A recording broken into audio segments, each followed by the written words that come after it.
श्रीमद् भगवत गीता 16वां अध्याय अर्थात 16वां अध्याय। श्री कृष्ण बोले, भय का सर्वथा अभाव, अंतःकरण की पूर्ण निर्मलता, तत्व ज्ञान के लिए ध्यान योग में निरंतर दृढ़ स्थिति और सात्विक दान, इंद्रियों का दमन, भगवान देवता और गुरुजनों की पूजा तथा अग्निहोत्र आदि उत्तम का कर्मों का आचरण एवं वेद शास्त्रों का पठन पाठन तथा भगवान के नाम और गुणों का कीर्तन, स्वधर्म पालन के लिए कष्ट सहन और शरीर तथा इंद्रियों के सहित अंतःकरण की सरलता, मन वाणी और शरीर से किसी प्रकार भी किसी को कष्ट ना देना, यथार्थ और प्रिय भाषण, अपना अपकार करने वाले पर भी क्रोध का ना होना, कर्मों में कर्तापन के अभिमान का त्याग, अंतःकरण की उपरति अर्थात चित्त की चंचलता का अभाव, किसी की भी निंदादि न करना, सब भूत प्राणियों से हेतु रहित दया, इंद्रियों का विषयों के साथ संयोग होने पर भी उनमें आसक्ति का ना होना, कोमलता, लोक और शास्त्र से विरुद्ध आचरण में लज्जा और व्यर्थ चेष्टाओं का अभाव, तेज, क्षमा, धैर्य, बाहर की शुद्धि एवं किसी में भी शत्रु भाव का ना होना और अपने में पूज्यता के अभिमान का अभाव, ये सब तो हैं अर्जुन देवी संपदा को लेकर उत्पन्न हुए पुरुष के लक्षण हैं।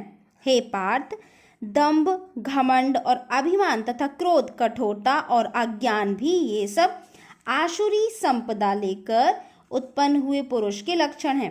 देवी संपदा मुक्ति के लिए और आसुरी संपदा बांधने के लिए मानी गई है। इसलिए हे अर्जुन, तू शोक मत कर, क्योंकि तू देवी संपदा को लेकर उत्पन्न हुआ है। हे अर्जुन, इस लोक में भूतों की सृष्टि यानी मनुष्य समुदाय दो ही प्रकार का है, एक तो देवी प्रकृति वाला और दूसरा आसुरी प्रकृति वाला। उनमें से देवी प्रकृति वाला तो विस्तार पूर्वक कहा गया है। अब तू आसुरी प्रकृति वाले मनुष्य समुदाय को भी विस्तार पूर्वक मुझसे सुन।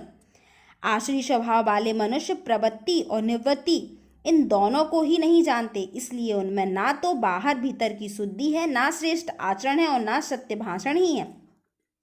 वे आसुरी प्रकृति वाले मनुष्य कहा करते हैं कि जगत आश्रय रहित, सर्वथा असत्य और बिना ईश्वर के अपने आप केवल इसी पुरुष के संयोग से उत्पन्न है। अतएव केवल काम ही इसका कारण है, इसके सिवा और क्या है। इस मिथ्या ज्ञान को अवलंब करके जिनका स्वभाव नष्ट हो गया है तथा जिनकी बुद्धि मंद है, वे सबका उपकार करने वाले कुकर्मी मनुष्य केवल जगत के नाश के लिए ही समर्थ होते हैं।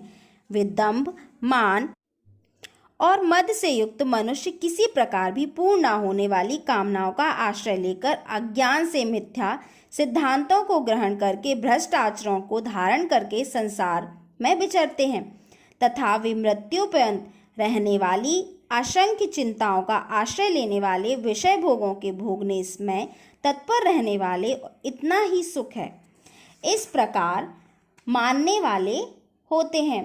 वे आशा की सैकड़ों फांसियों से बंधे हुए मनुष्य काम क्रोध के परायण होकर विषय भोगों के लिए अन्यायपूर्वक धनादि पदार्थों का संग्रह करने की चेष्टा करते हैं।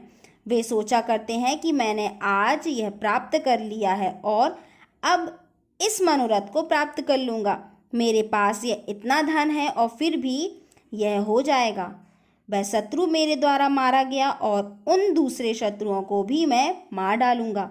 मैं ईश्वर हूँ, ऐश्वर्य को भोगने वाला हूँ, मैं सब सिद्धियों से युक्त हूँ और बलवान और सुखी हूँ।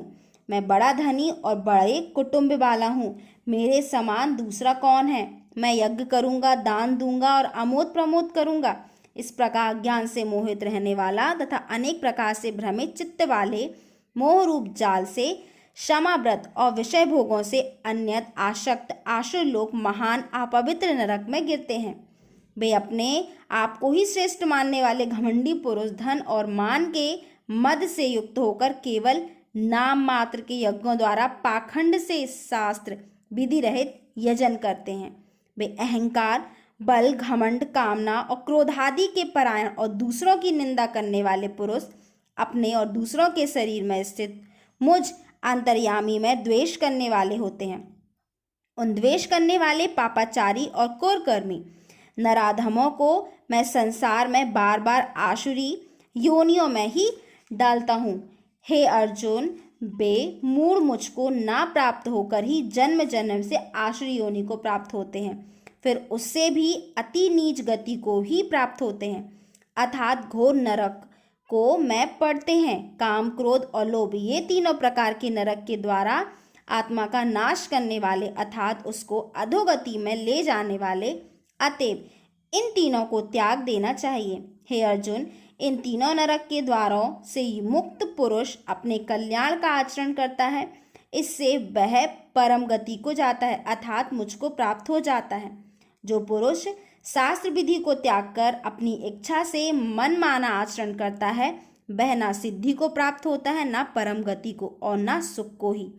इससे तेरे लिए इस कर्तव्य और अकर्तव्य की व्यवस्था में शास्त्र ही प्रमाण है, ऐसा जानकर तू शास्त्र विधि से नियत कर्म ही करने योग है। इस अध्याय में, इस 16वें अध्याय में श्री कृष्ण ने अर्जुन को दो तरह के लोगों के, दो तरह के मनुष्यों के बारे में यहाँ पर वर्णन किया है। वो है देवी प्रकृति वाला मनुष्य और आसुरी प्रकृति वाला मनुष्य। इस अध्याय में दोनों ही प्रकार के मनुष्यों का बारे में वर्णन किया गया है कि किस प्रकार के मनुष्य यहाँ पर मिलते हैं।